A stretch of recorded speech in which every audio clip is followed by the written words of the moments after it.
fait. C'était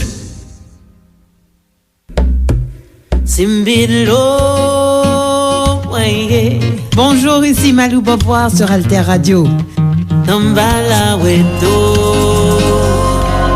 Alter Radio, l'idée frais.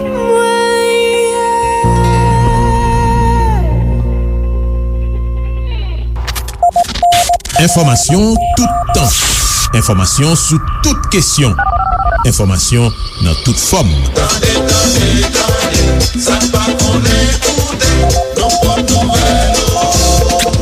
Information l'ennui ou la journée sous Alter Radio 106.1. Information ou n'al pi loin. Koumanouye. Merci pour tes trois côtés. Magazine qui fait un coup de flash. Coup de flash sous ça qui a passé dans le monde. Événement qui rentrait la caille, non. Le résultat, c'est une concentration, une confiscation très forte du pouvoir. Bienvenue dans le magazine Événement sous Alter Radio 106.1 FM, alterradio.org ak diverses plateformes internet. Magazine Événement toujours traité actualité internationale chaque semaine pour aider auditeurs et auditrices nous bien comprendre ça qui passé sous scène internationale. Jeudi, nous Nicaragua qui votait dimanche 7 novembre là dans des élections côté yoté déjà prévoit victoire Daniel Ortega, président qui sous pouvoir kounien pour monsieur gagner un nouveau mandat 5 ans après les fins passé 14 ans sous pouvoir sans compétition. Conseil électoral Nicaragua éliminé déjà 3 partis opposition et puis en plus gagné 7 possibles candidats à la présidence au niveau opposition que yo te mette dans prison et gagné 2 lots qui obligé prend exil le yo connaît que yo te derrière yo pour yo arrêter yo. Ortega gagné 76 ans en novembre, monsieur rivé sous pouvoir donc en 2007, monsieur a préparé pour les diriger pays encore pendant 5 ans sous la bannière Front Sandiniste Libération Nationale qui s'est parti là. Et pour vice-président, les gagnants Madame Ni Rosario Murillo, qui gagne 70 ans, c'est deuxième fois les a privé vice-président. Ortega, c'est un ancien guerriero, il était dirigé guérilla sandiniste là. Il était gouverné pays dans les années 80, le Front Sandiniste Libération Nationale là, était fin metté do dictature Somoza à terre en 1979. Gagné environ 5 candidats de droite qui étaient en face Daniel Ortega dans l'élection 2021 SAEO. C'est des gens que yo pas fin connaît trop et puis que yo considéré comme des collaborateurs gouvernement Ortega. C'est environ 13 500 bureaux de vote qui étaient ouverts pour élection SAEO côté 4,4 millions électeurs te gagné pour y aller voter pour y élu en plus de président 90 députés mais y te prévoit à gagner gros abstention. Élection ça yo fait 3 ans après un gros levé campé qui te gagné contre régime Ortega. Nous te parlé de ça en pile sous Alter Radio. Le ça mouvement citoyen yo t'a demandé pour Ortega al fait route li et monsieur te déclenché yon coquine répression qui était la cause 328 moun mouri et puis gagné 100 000 l'autre qui était exilé. Et pendant élection novembre ça ou approché depuis juin d'après information, monsieur te commencé une lot offensive contre opposition et c'est en condition ça yo te rend 3 partis illégal, yo te mette plusieurs candidats à la présidence dans prison et gagné au moins 32 activistes politiques et sociaux, des entrepreneurs et des journalistes, que yo te mette dans prison, même gens avec 120 l'autres membres opposition depuis 2018. Dans l'opinion, gen moun qui critiquait Ortega, yo dit que c'est un dictateur lié, mais bon côté pas li accusé membres opposition comme des putschistes qui prend l'ordre la main États-Unis.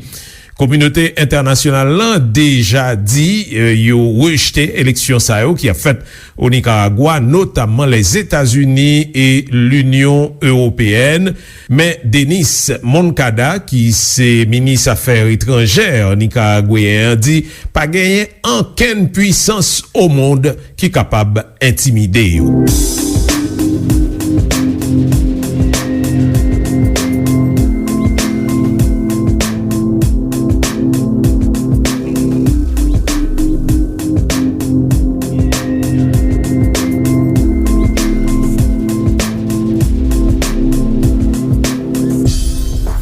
La naissance de ces projets autoritaires.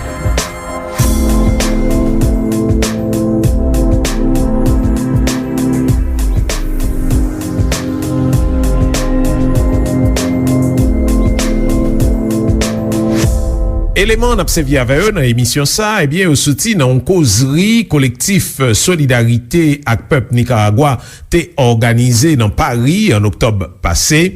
Jimmy Gomez, c'est un membre articulation des mouvements sociaux AMS. Silvio Prado, c'est un sociologue, un ancien responsable Front Sandiniste Libération Nationale. Et puis Bernard Duterne, c'est un sociologue et l'a dirigé Centre Tricontinental CETRI dans Belgique. C'est eux-mêmes qui viennent avec des éléments pour nous.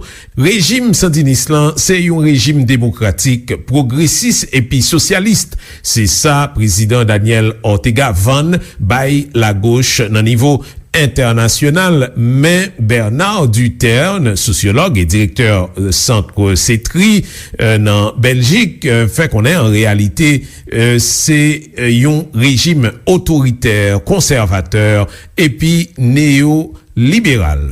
Les faits qui corroborent le caractère autocratique, les politologues parlent de caractère néopatrimonialiste de la gouvernance orteguiste. Mes collègues y ont fait allusion, c'est l'ensemble des stratégies, des pactes, des alliances contre nature, licites ou illicites, mobilisées par Ortega, par la clique d'Ortega, pour reconquérir le pouvoir, et une fois reconquis, pour le concentrer, pour rédifier, pour bétonner l'hégémonie orteguiste sur tous les niveaux de pouvoir. Donc je ne vais pas détailler ça, c'est détaillé dans ce petit ouvrage que je vous recommande, qui a été écrit donc avant l'explosion de 2018, je vais revenir, comme une espèce de bilan des politiques orteguistes entre 2007 et 2018-2017. Et donc, je ne vais pas passer tout en revue, mais le résultat de cette stratégie de pacte d'alliance contre nature licite et illicite, le résultat c'est une concentration, une confiscation très forte du pouvoir exécutif, législatif, judiciaire, le pouvoir électoral, c'est un pouvoir à part entière en Amérique latine, au Nicaragua en particulier, la police, l'armée, la presse, les médias, donc au-delà même de la sphère publique, le secteur de l'énergie, le secteur privé, etc. Tout cela est sous la mainmise du clan Ortega Murillo aujourd'hui au Nicaragua et depuis quelques années déjà. Et cette confiscation, cette très forte concentration du pouvoir qu'Ortega a gagné sur l'ensemble de la société nicaraguayenne, il a fait donc à coup d'élections frauduleuses, à coup de cooptation, de collusion, de corruption, de chantage et de pression diverses. Derrière chacun de ces mots, il y a vraiment des faits établis dont on parle dans ce bouquin et dans d'autres évidemment, qu'Ortega a réalisé depuis son retour au pouvoir et même avant. Pour vous le confirmer, c'est assumé, cette stratégie de pacte et d'alliance est assumée comme telle par le pouvoir. Orlando Núñez, qui est un des rares intellectuels, un des très rares intellectuels sandinistes à être resté du côté d'Ortega, quand je l'ai interviewé pour cet ouvrage en 2017, m'a répondu ceci texto: comment aurions-nous pu récupérer ou asseoir notre pouvoir sans ces pactes et ces achats de votes? Pas d'hégémonie possible sans alliance. Comment les partis de droite pourraient-ils encore gagner quand la majorité de leurs dirigeants sont désormais assis au Parlement en tant que députés sandinistes ou apparentés? Nous ne voulons plus perdre le pouvoir par les urnes. Je Je ne lui ai pas fait dire, c'est Orlando Núñez, un des rares intellectuels sandinistes de la première heure resté du côté d'Ortega, qui a tenu ces propos un an avant l'explosion de 2018. Bernard Duterte soulignait tout que le régime nicaraguayen actuel, c'est un régime conservateur. Les faits les plus visibles, c'est l'omniprésence du cardinal Obando y Bravo, le cardinal catholique ultra-conservateur. Ceux qui suivent le Nicaragua depuis longtemps le connaissent bien. C'est un ennemi juré de la révolution sandiniste dans les années 80. Eh bien, Ortega savait que pour gagner la présidence au Nicaragua, il devait se réconcilier avec la hiérarchie catholique, et même si elle est très conservatrice, il l'a fait. Et donc l'omniprésence de l'ultra-conservateur Obando y Bravo dans tous les événements publics de l'ortéguisme ces dernières années. Pire, je cite juste cet exemple-là parce que quand on a Managua, il saute à la gorge tout de même. C'est l'inauguration en grande pompe dans le centre de Managua d'un musée, d'un somptueux musée consacré à la mémoire de Saint Jean-Paul II.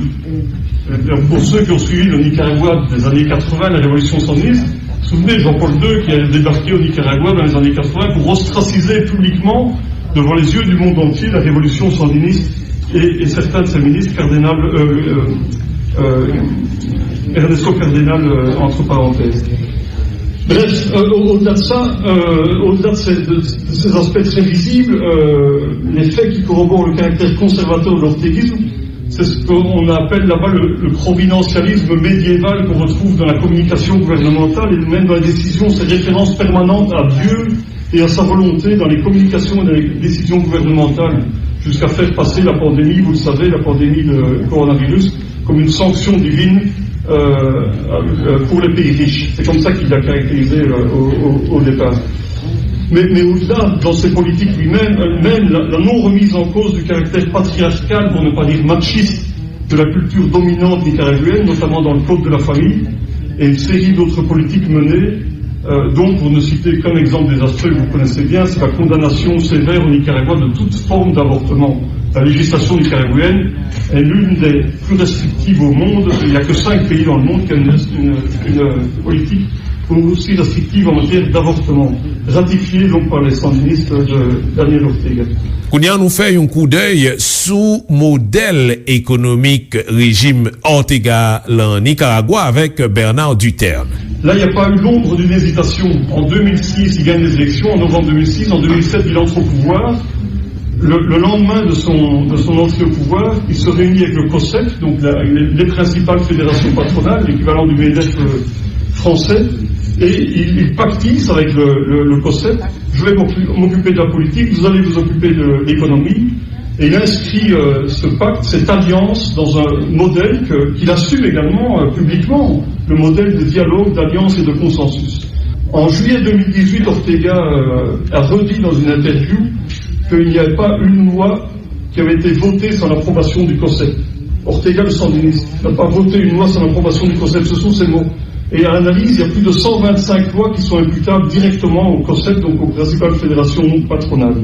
Bref, donc, alliance assumée avec le grand capital, alliance autoritaire, entrepreneuriale, qui fait qu'effectivement le FMI, qui a quitté le Nicaragua en 2016, après 2 décennies de présence au Nicaragua, le pays a été stabilisé économiquement, le FMI a pu quitter le Nicaragua en 2016, mais tous les ans, le FMI a salué les politiques ortéguistes, notamment juste un an avant l'explosion sociale de 2018, en mai 2017, le FMI dissocie à Ortega, j'étais là à ce moment-là, dissocie à Ortega dans sa propriété d'El Carmen, son domicile privé d'où il administre, d'où il gère toute la vie politique du pays. Le FMI dissocie, le chef du FMI pour l'Amérique centrale dissocie Ortega. Votre modèle économique a été couronné de succès ces 5 à 10 dernières années, basé principalement sur l'attraction des investissements étrangers, sur une hausse de la compétitivité par rapport au marché états-unien, américain, qui est votre principal client en exportation, et sur une stabilité macroéconomique vraiment louable. Votre modèle a été couronné de succès. Félicitations. Et ces louanges du FMI à l'égard des politiques d'Ortega ont été répétées d'année en année. Le seul bémol, pour prendre quelques secondes en plus, le seul bémol qu'on trouve dans les conseils que le FMI envoie à Ortega, le seul bémol, et c'est l'ironie de l'histoire, parce que le FMI, c'est le bras financier de l'impérialisme capitaliste.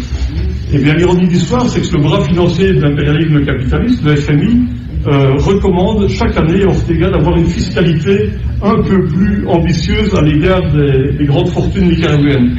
En Amérique latine, vous le savez, la fiscalité, tout pays confondu, est très faible et très régressive là où elle existe. Au Nicaragua, c'est le cas également, il y a très peu de fiscalité. Les plus aisés ne sont pas incités à participer à l'effort national. Et donc le FMI recommande au Nicaragua annuellement d'augmenter sa fiscalité, notamment dans les zones franches. Bernard Duterte précisait que modèle développement qui a appliqué dans Nicaragua pour nier li chita sous exportation produits agricoles, zone franche avec exploitation mine. De fait, Ortega a été à la tête d'un modèle de développement qui a eu des succès énormes ces 15 dernières années, un modèle de développement agro-exportateur, extractiviste de matières premières, donc à savoir extraction au Nicaragua de l'or, d'abord, la viande, le café, le sucre, les arachides, le tabac, etc., auquel il faut ajouter donc la confection textile produite dans les zones franches.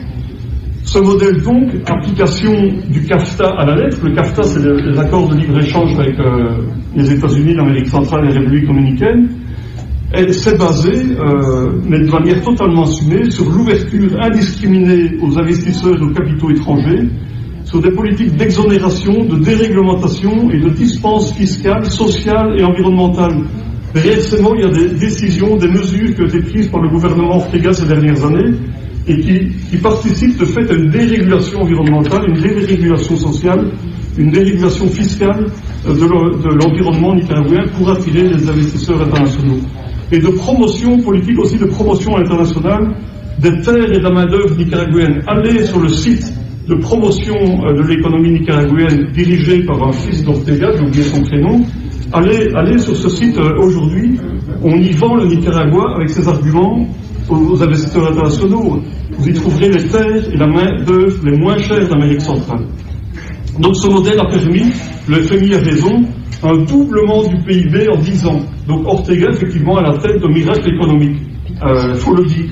Doublement du PIB, doublement des richesses produites au Nicaragua entre 2007 et 2016. Donc un taux de croissance économique parmi les plus élevés du continent, derrière Panama, ces dernières années.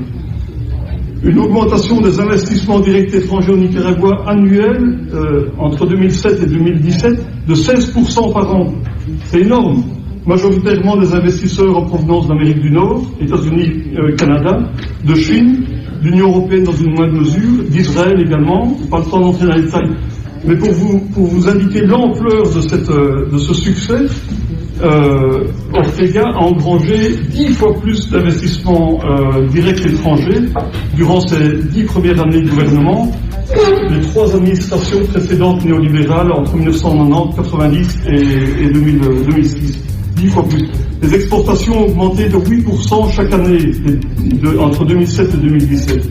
Et les États-Unis, plus que jamais, sont devenus de loin le premier, enfin, sont restés, mais ça s'est accru, le premier partenaire commercial de loin du Nicaragua. Plus de 50% des volumes échangés, importation et exportation, se fait d'abord avec les États-Unis.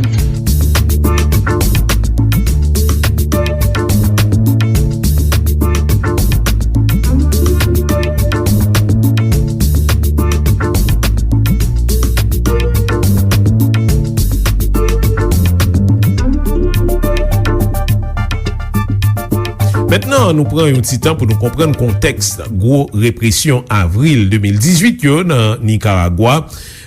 Côté travailleurs dans Minio commencé lever camper alors que classe politique là en général perdu confiance population.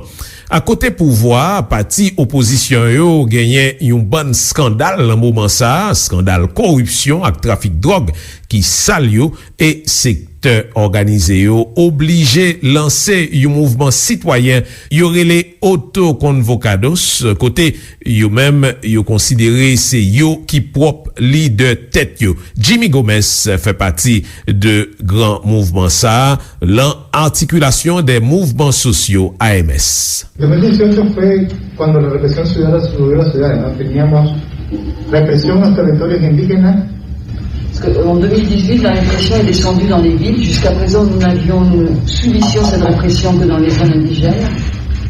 Tuvimos la represión en las zonas mineras contra les régions minières. La répression donc contre des concessions dans la région de Rancho Grande, des villes de communauté, Hermina Limón, où pour la première fois, même les syndicats sandinistes se sont soulevés contre les conditions de travail. Y otros masacres tuvieron por carácter político. D'autres massacres politiques.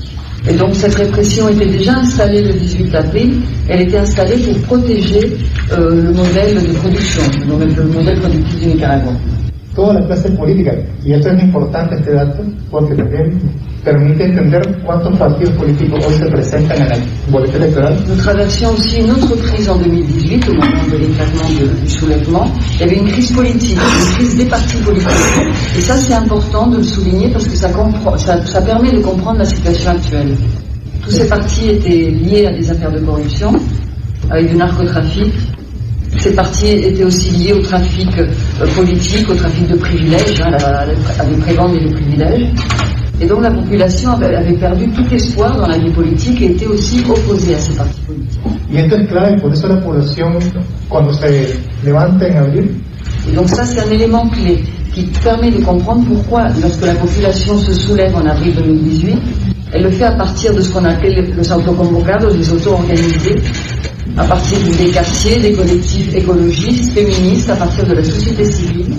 Ce sont les espaces qui réellement s'opposent à la dictature, font un travail d'opposition à la dictature, excusez-moi. Antes de 2018. Et ce, avant déjà 2018. Pour nous retourner sous évolution parti sandiniste en bas leadership Daniel Ortega, eh bien, d'après Silvio Prado, sociologue, ancien responsable sandiniste, il dit que monsieur Viredo bay principe fondamental sandiniste depuis avant défaite 1990 là.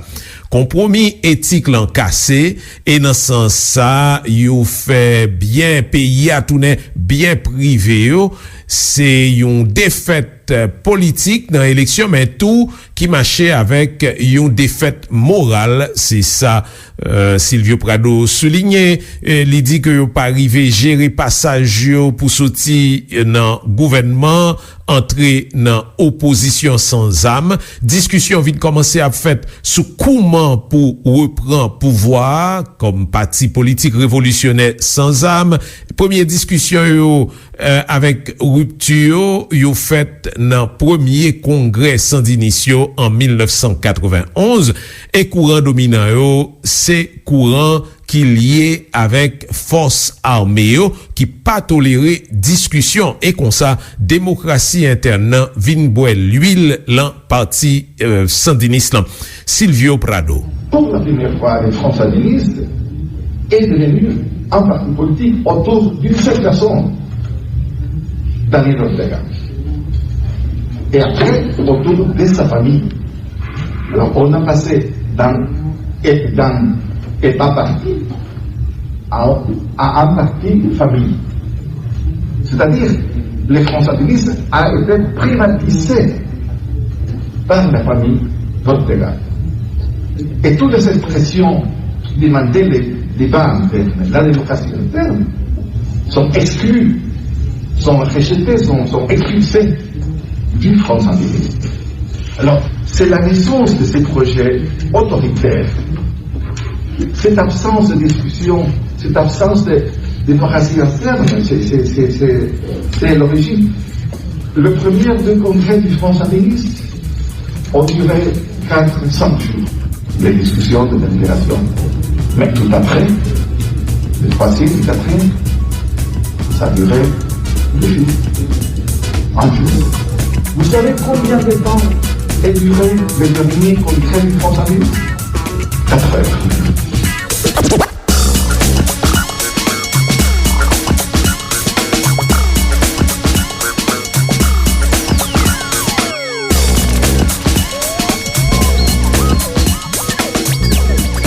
N'a pas retourné Kounia avec Bernard Duterne, directeur Centre Tricontinental en Belgique, qui fait connaître que Ortega, l'en parcours, li rive fait alliance à gauche dans discours avec Alba, alliance bolivarienne, avec Chavez, Et puis, li bénéficier aide Venezuela $500 millions par année, c'est yon ka nan budget national Nicaragua. Et yon l'autre bord, li fait alliance pratique avec la droite, avec président américain George Bush et puis Barack Obama nan ouverture économique, stabilité, la paix sociale et fermeté que le gagnant contre question migration, qui vient faire que li développer une bonne collaboration avec États-Unis dans question migratoire là, mais tout dans lutte contre trafic drogue.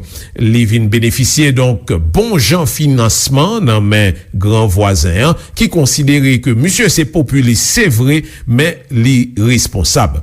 Bernard Duterne, sociologue et directeur du Centre Tricontinental en Belgique, a venu avec quelques résultats régime sandiniste qui paraît tant coup un miracle économique avec une diminution la misère, mais en quelle politique transformation sociale pas arrivé prend pied avec Daniel Ortega. Inégalité a vin renforcé puis plus, famille riche vin puis riche et puis déboisement galopé dans Nicaragua.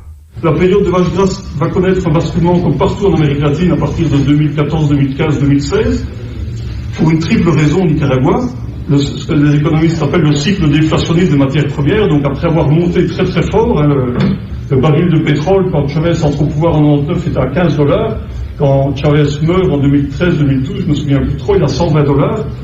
Et toutes les autres matières premières, c'est pareil. Donc vraiment, c'était une aubaine de laquelle ont profité tous les pays latino-américains, en particulier le Nicaragua. Mais en 2015, 2014, 2016, chute des cours sur les marchés internationaux, mais assez radicale. Dans la foulée, chute aussi de l'aide vénézuélienne, le Venezuela entre dans une crise profonde, comme le Brésil, comme l'Argentine, comme pratiquement toute l'Amérique latine. Donc chute de l'aide vénézuélienne, le deuxième facteur qui met Ortega dans une situation compliquée. Donc il avait $500 millions sur sa cassette personnelle pour faire tout chaque année, il ne les a plus. Zéro du jour au lendemain. Et troisième facteur, début de la dégradation du climat des affaires avec les États-Unis, déjà sous Obama, avec le vote en septembre 2016, 2-3 mois avant les élections remportées par Trump, le vote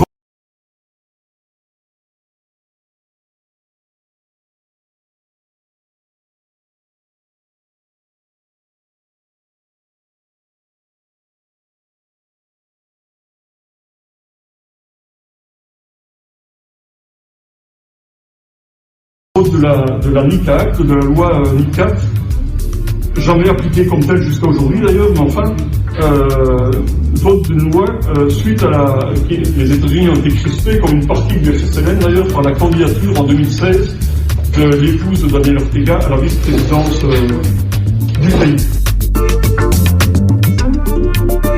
Est-ce que modèle chinois inspiré Daniel Ortega une façon pour tenter établir une version tropicale modèle ça? Eh bien, ces questions, moun qui observe situation a posé l'œil ou gardé politique internationale régime nan rivé. Eh bien, c'est comme ça, n'a fini magazine événement qui toujours traité actualité internationale là, chaque semaine pour aider auditeurs et auditrices nous bien comprendre ça qui a passé sous scène internationale là. Jeudi, nous t'ai fait un coup de projecteur sous Nicaragua côté t'es gagné élection présidentielle et législative le 7 novembre 2021, des élections sans surprise côté Ortega qui gagnait 76 ans avec Madame Ni Murillo qui gagnait 70 ans, doit retourner, rebisser sous pouvoir encore pour 5 années après Ortega lui-même fin passé 14 ans sous pouvoir. Merci pour attention nous. Continuez suivre nous sur 106.1 FM, alterradio.org ak diverses plateformes internet. Merci.